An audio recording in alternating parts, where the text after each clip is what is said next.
Jepang. Jadi ini adalah vlog yang akan saya bikin buat teman-teman semua yang kepengen melakukan pemotretan di Jepang atau traveling di Jepang, sama yang kayak seminggu lalu saya lakukan bareng sama istri saya Nina. Jadi ada 5 hal yang akan saya share di vlog kali ini. Semuanya tentang Jepang dimulai. Jadi karena saya fotografer ya, tentu ada urusannya dengan dunia fotografi ya. Ini yang pertama adalah kenapa Jepang. Yang kedua, peralatan yang saya bawa itu apa. Yang ketiga, budgetnya total habis berapa. Keempat, motretnya di kategori apa. Lalu yang kelima, yang terakhir, hasil fotonya seperti apa. Stay tune guys.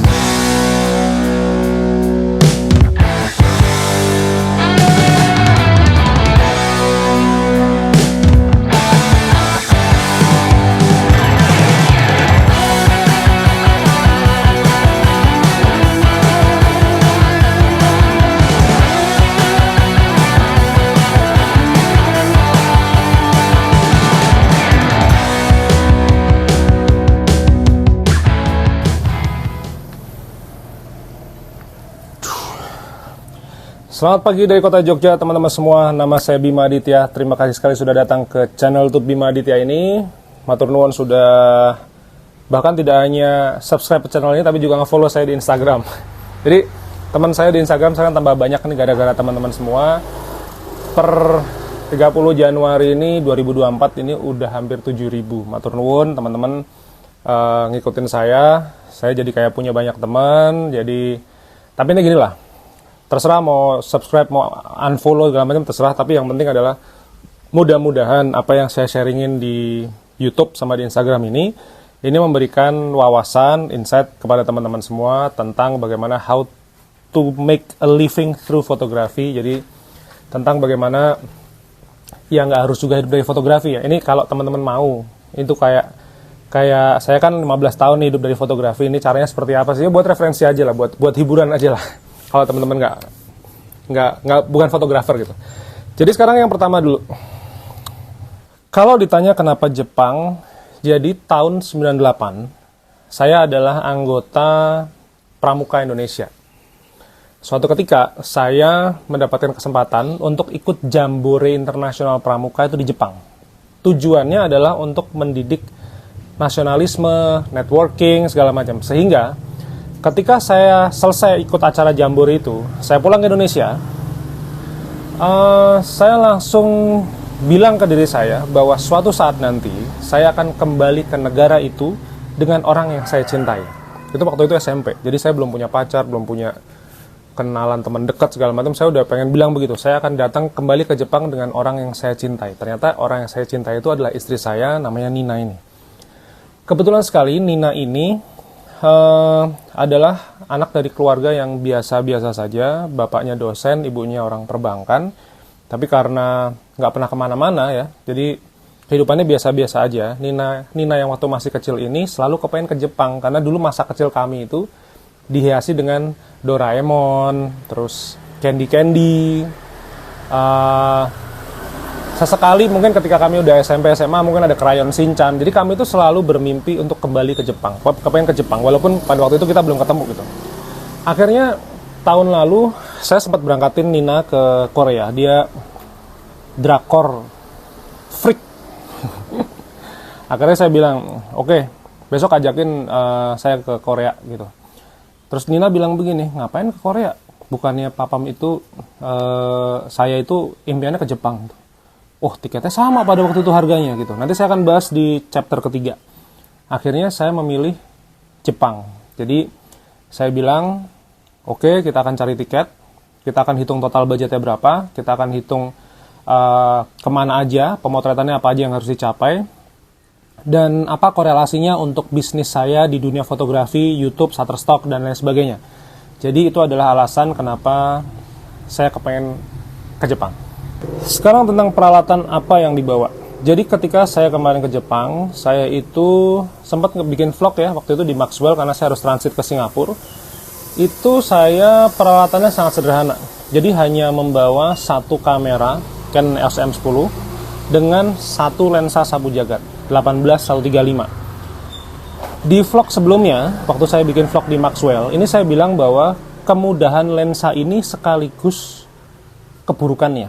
Intinya adalah kemudahannya lensa ini all round. Jadi saya mau motret di Kyoto untuk sebuah tekstur kayu yang cantik ini, atau saya mau motret di Shirakawago yang jarak rumahnya jauh sekali, mungkin sampai hampir 30-50an meter, itu semuanya dapat.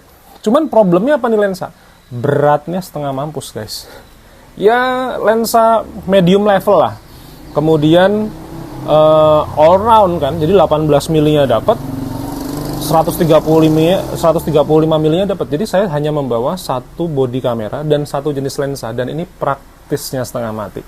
Teman-teman yang kepengen punya gears persis plek ketiplek kayak punya saya, linknya ada di bawah. Saya sudah cariin di Shopee. Itu insya Allah terpercaya, karena saya lihat review-reviewnya, kemudian komentar-komentarnya, barangnya saya lihat insya Allah terpercaya.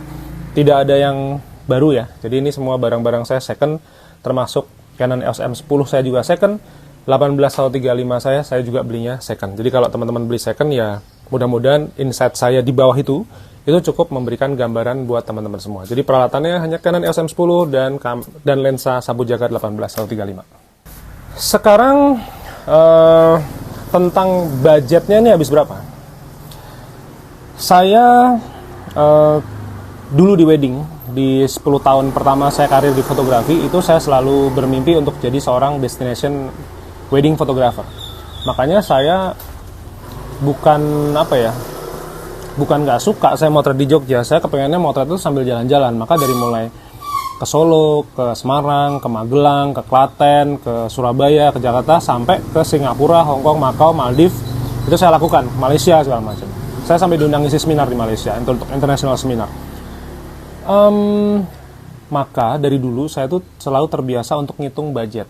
Dari yang mulai budgetnya kelewat banyak sampai yang akhirnya kita bisa menemukan satu angka yang menurut saya sama keluarga, saya sama Nina terutama, itu nyaman. Nyaman itu artinya begini. Kalau misalnya di Jepang orang bilang harus pakai JR Pass, dulu sih harganya 3,5 juta satu orang, bisa naik Shinkansen memang. Tapi sekarang harganya jadi 5,5 juta. Nah kalau 5,5 juta harus naik Shinkansen saya dan Nina itu tidak perlu, kami merasa cukup dengan naik kereta ecek-ecek gitu, kayak kereta KRL. Kalau di Jogja ada kereta KRL ke Solo, ke Pramex gitu ya, atau di Jakarta mungkin KRL ya Jabodetabek lah misalnya gitu. Kalau kita, saya, Nina, dan teman-teman sudah nyaman, sudah cukup gitu, jadi ada angka kata cukupnya, itu maka nggak perlu harus beli JR Pass. Jadi kemarin saya di Jepang juga nggak pakai JR Pass, semuanya ngegrenjeng begitu. Nah, saya akan mulai dulu dari visa. Nah, ini visanya ini gratis. Syaratnya teman-teman harus punya e-passport. Jadi e-passport itu nanti di bagian pasport, bagian bawahnya itu ada kayak chipnya begitu. Itu nanti kepakainya ketika di luar negeri. Itu di Singapura itu tinggal scan, kemudian nanti di di Jepang juga tinggal scan. Jadi nggak kayak di Indonesia yang udah e-passport tapi masih kayak dicap terus ketemu petugas imigrasi yang kadang serem-serem gitu. Ini enggak. Jadi langsung scan, semuanya beres gitu. Nah, jadi visanya gratis selama teman-teman pakai waiver atau visa waiver. Itu ngurusnya cuma 2 hari. 2 hari udah langsung terbit dan visanya berlaku 3 tahun. Maka saya tahun ini insya Allah, tahun depan lah, saya mau ngajakin anak-anak saya berempat ke Jepang semua. Terus dengan durasi yang lebih lama, maksimumnya 15 hari. Jadi saya biasanya mungkin ntar hari ke-14 udah pulang ke Indonesia. Lalu tiketnya. Nah, tiket adalah instrumen yang terbesar.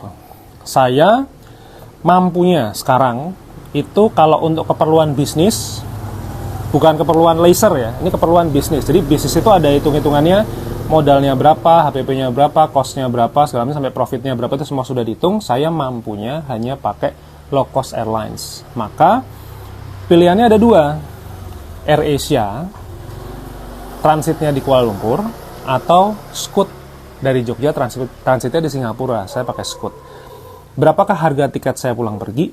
Saya tiket pulang pergi, disclaimer, tanpa bagasi. Karena saya terdidik, terlatih untuk menjadi seorang light traveler.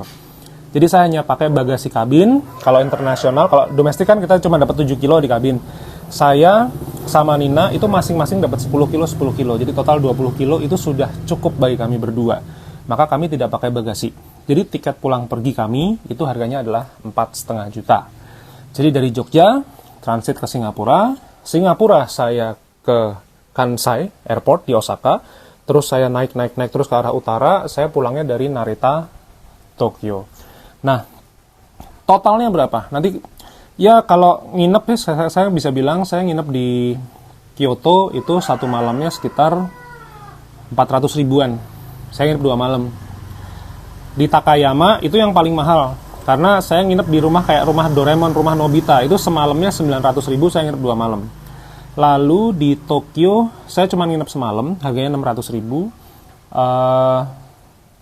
Malam berikutnya saya nginep di Narita, karena Narita Tokyo itu sekitar 55 kilo, saya nggak mau ambil resiko, jadi saya tidur di bandara. Kalau pas berangkatnya transit di Singapura 19 jam, saya nginep di rumah teman saya. Pas pulangnya, saya nginep di Changi, jadi saya ngegembel di Changi gitu, tidur di karpet begitu. Nah, sekarang totalnya habis berapa? Saya awalnya berdua. Ini karena mengacak ke teman kami ya. Itu dengan naik JR Pass segala macam itu tahun 2015 dia membudgetkan berdua suami istri dengan full service airlines pakai JR Pass segala macam itu maksimum 30 juta. 2015. Sekarang tahun 2024, coba teman-teman tebak saya bisa berapa? Mikir dulu tik. Nah, intinya adalah target kami untuk perhitungan cash flow perusahaan di studio Bima Aditya Fotografi ini maksimum yang bisa saya spend. Bisa saya spend tuh gini loh. Kalau bisnis ya teman-teman, misalnya teman-teman mau bisnis nih. Saya modalnya 1 juta. Bayangin aja 1 juta tuh hilang nggak balik modal. Jadi kalau bisnis mentalnya kayak begitu. Jangan terus, wah harus untung begini nih, ntar dulu. Untung tuh sambil jalan, untung tuh by proses. Tapi kalau teman-teman mau bisnis, ini modal berapa yang teman-teman kayak, aku taruh duit misalnya 1 juta hilang, bisnisnya bangkrut. Nah itu teman-teman kayak gitu. Nah di budget saya, itu saya mampunya 25 juta. Jadi 25 juta tuh udah semua. Tiket, pesawat, nginep, hotel, makan, terus ngegembel segala macam. Pokoknya total saya berdua 25 juta atau 12,5 juta per orang. Faktanya, ini faktanya. Saya kemarin habis ngitung segala macam, total habisnya adalah 23 juta 500 ribu rupiah. Jadi gitu. Nah, kenapa saya bisa turunin? Karena saya dan Nina punya angka cukup ketika kami traveling. Cukup dengan naik kereta abal-abal di Jepang yang lama gitu. Tapi dengan begitu kita berhemat. Dari yang 5,5 juta per orang naik JR Pass kali 2 harusnya 11 juta. Saya 5,5 juta itu sudah bisa dipakai berdua selama 9 hari Singapura sama Jepang. Butuh nggak bawa bagasi banyak-banyak? Kenapa traveling? Ada yang traveling sampai bawa Magicom, bawa abon, bawa sambal abi. Saya nggak kayak begitu. Saya kalau traveling itu saya menghormati budaya setempat. Saya makan apa yang ada di daerah itu. Kemudian saya mencoba mencukup-cukupkan. Jadi baju ya nyuci. Saya di Hong Kong nyuci. Di Singapura, di Maldives saya nyuci. Di Jepang kemarin juga nyuci, pakai koin gitu, cekling. Jadi satu kali nyuci itu 300 yen. Jadi oke lah, maksud saya di bawah 500 ya 300 sama 400 yen menurut saya buat sekali nyuci oke. Dan selama 7 hari ya, tambah 2 hari transit saya cuma nyuci 1 kali. Jadi karena nggak bau, udaranya dingin jadi kita nggak berkeringat. Nah, dari total budget saya dari pesawat, tiket, hotel, makan, saya borosnya di makan walaupun angka terbesarnya tetap di pesawat ya. Jadi total biaya saya sama Nina berdua selama 9 hari, 2 hari di Singapura pulang pergi transit, sama 7 hari di Jepang itu habisnya 23 juta 500 ribu rupiah. Sekarang chapter keempat. Motretnya kategori apa? Nah ini ada urusannya sama, bisa dikit, sama kemarin ada yang DM ke saya. Intinya tuh bilang begini, Mas tolong bikin contoh untuk masing-masing kategori. Saya tahu ini urusannya Shutterstock. Shutterstock itu kan ada banyak. Ada animal, wild, dan lain sebagainya. Kemudian holiday, industrial, interior. Intinya dia cuma pengen cari referensi. Nah, saya itu bukan tipe content creator yang bisa diminta seperti itu. Jadi, saya content creator nih. Cuman saya punya idealisme. Jadi saya nggak bisa terus tiba-tiba teman-teman request untuk kemudian saya bikinkan sesuatu. Jadi saya bekerja untuk apa yang saya suka. Maka saya bilang begini, DM-nya masuk cekrik itu nggak sampai 1 menit saya balas. Intinya dia bilang, Mas tolong bikinin contoh untuk masing-masing kategori. Saya bilang, nggak akan pernah, saya bilang begitu. Saya hanya memotret, temanya adalah pariwisata, kuliner. Pariwisata itu yang meliputi budaya, kemudian tata kota, cityscape, landscape, dan sebagainya. Saya hanya fokus di 2 kategori itu, karena 2 kategori itulah yang saya suka, dan itu memberikan saya income selama 15 tahun ini. Wedding itu, ya motretnya wedding, cuman ujung-ujungnya saya ke Hong Kong, saya ke Causeway Bay. Saya ke Singapura, saya kemarin ke Maxwell juga, makan juga. Jadi saya menemukan, setelah di wedding ini, pasca 12 tahun di wedding ini, saya memasuki dunia konten kreator ini, di Shutterstock segala macam itu hampir kayak 80% foto-foto saya itu tentang pariwisata dan tentang makanan. Itu yang saya suka. Maka, kemarin di Maxwell, saya foto tuh, saya kepengen banget minum kopi. Jadi kalau di Singapura itu ada budaya sarapan itu pakai telur setengah matang 2 butir, terus kemudian pakai kaya toast, jadi roti pakai serikaya, sama kopi. Kopinya itu kopi hitam dikasih kayak susu kental manis lah. Itu saya beli $2.80 kalau nggak salah. Terus kemudian saya motret. Saya kemudian di Jepang, saya motret ramen. Ini disclaimer ya, saya mau kasih tahu teman-teman. Jadi saya Muslim. Saya, tolong jangan diprotes, dan saya tidak butuh persetujuan teman-teman. Ini cuman biar teman-teman tahu bagaimana cara saya tinggal di luar negeri. Saya Muslim, saya sholat 5 waktu, saya masih tahajud, ya mungkin 2 minggu sekali, seminggu sekali saya masih tahajud. Jadi artinya saya Muslim yang cukup taat, cuman dari tampang nggak kelihatan. Saya gondrong lah, kadang pakai celana pendek segala macam. Saya, kalau di Indonesia, cari rumah makan, saya pasti cari yang halal. Jadi kalau nggak kepaksa banget aja kadang-kadang saya mending, kan saya terbiasa intermittent fasting ya. Kalau sampai rumah makannya itu ada babinya, biasanya saya memilih untuk tidak. Kecuali ada teman saya tiba-tiba nggak tahu ngundang saya masih makan. Nah, prinsipnya adalah kalau di Indonesia, saya mau 100% halal. Tapi bagaimana ketika saya traveling? Saya kalau traveling, saya sudah lepas itu semua. Karena gini, ada nggak makanan halal di Jepang? Ada. Cuman, jalan 2 km di suhu 0 derajat, itu kalau buat teman-teman yang belum pernah, itu serius guys. Nggak deh kalau buat saya. Jadi kalau saya lagi traveling, saya makan apapun. Kalau ada tulisannya, misalnya nih, pork ramen, saya nggak pesan. Saya nggak akan pesan. Misalnya nih ada kayak sate, kan ada yakitori itu di Jepang tuh, saya kemarin foto, saya makan juga. Itu chicken gitu. Saya makan. Tapi kalau udah ada jelasnya misalnya pork bun gitu, saya nggak yang terus kayak coba gitu, nggak. Saya masih mencari sesuatu yang chicken atau beef. Kadang-kadang packagingnya itu semua huruf kanji semua, mana saya tahu, udah saya makan aja gitu. Nah itu kalau saya. Jadi apakah saya kemarin makan babi? Sepertinya iya. Karena saya pesen ramen nggak ada tulisannya pork, tulisannya semua kanji, tiba-tiba dagingnya kayak gitu. Ya udah saya makan.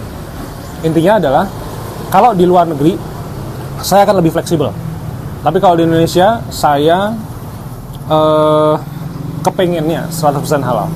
Lalu alkohol gimana? Nah, alkohol ini saya sudah coba beberapa tahun yang lalu. Cuman, ada 2 hal yang saya nggak kepengen coba lagi. 1, namanya rokok. Ini pernah saya coba rokok gitu ya, saya nyoba ngerokok 1 hirup gitu. Itu saya kayak salah tingkah, saya cari es teh manis, saya cari Coca-Cola, saya cari Sprite, saya cari apa, gorengan semua saya makan. Jadi kayak ada kotoran di sini. Jadi rokok tuh saya nggak kepengen coba. Yang kedua, alkohol. Saya sudah coba bir, saya sudah coba Jack Daniels, saya sudah coba vodka, wine saya sudah coba. Cuman alkohol adalah termasuk benda kedua yang saya nggak kepengen nyoba. Jadi rasa alkohol itu saya nggak bisa terima. Ini kayak gini ya, misalnya teman-teman suka sawi putih misalnya, masak gitu. Nah saya tuh nggak suka sawi putih. Kalau sawi hijau yang kayak pakcoy saya suka. Nah ada 2 jenis nih. Bir, alkohol, sama rokok saya nggak bisa. Maka saya tidak merokok, nggak pernah ngerokok saya.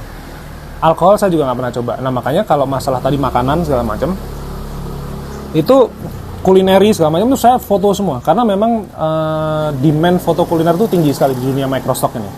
Dan tentang agama, ya di Jepang kan antara Buddha, Shinto dan lain sebagainya. Kemarin saya habisin tuh, saya ke Kiyomizu-dera, saya ada orang lagi menghirup kayak dupa, hio gitu segala macam, saya bikin footage-nya, saya foto, saya habisin tuh yang namanya pariwisata sama kuliner saya sikat habis, sehingga saya kemarin dapat sekitar mungkin 130-an foto tentang Singapura, 600 lebih foto di Jepang yang sampai sekarang ini belum selesai diedit, sampai sekitar 30-an atau 40-an footage. Jadi total mungkin saya harus kerja sekitar 700-an karya. Ini cukup berat nih. Makanya habis ini mungkin saya bisa kayak sebulan full mungkin urusannya adalah urusan editing. Jadi kategori apa yang saya kerjakan di situ ada 2. Pariwisata dan kuliner. Oke, sekarang gimana hasil fotonya? Gimana hasil fotonya nanti saya tunjukin teman-teman, nggak usah khawatir. Saya akan tunjukin real time kepada teman-teman semua. Tapi spek fotonya dulu.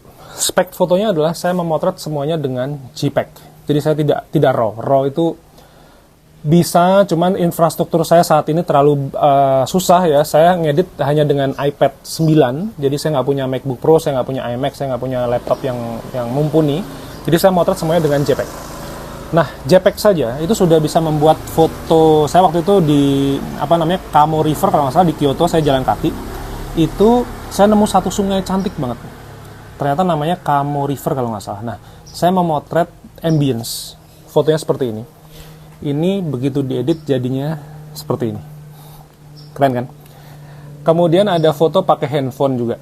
Kalau yang tadi itu pakai kamera. Ini handphone ini ganggang sempit, jadi rumahnya kayak rumah-rumah Nobita gitu guys. Fotonya awalnya seperti ini. Hasilnya saya edit. Ini fotonya pakai handphone iPhone X ya. Kemudian saya edit juga di Lightroom di handphone saya. Hasilnya seperti ini.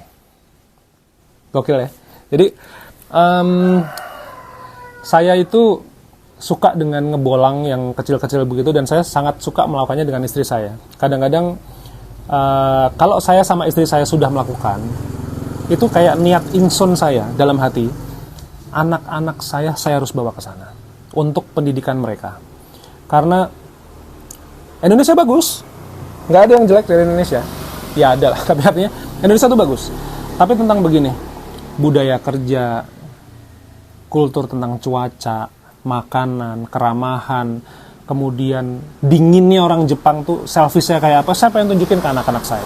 Karena dulu waktu kecil, saya ditunjukin juga sama orang tua saya. Saya diajakin, ayo mama ajakin kamu nginep di hotel bintang 5 yang masuknya pakai kartu. Zaman tahun 95 guys, hotel pakai kartu itu mungkin 100 banding 1 kali. Tapi mama saya ngajarin saya begitu.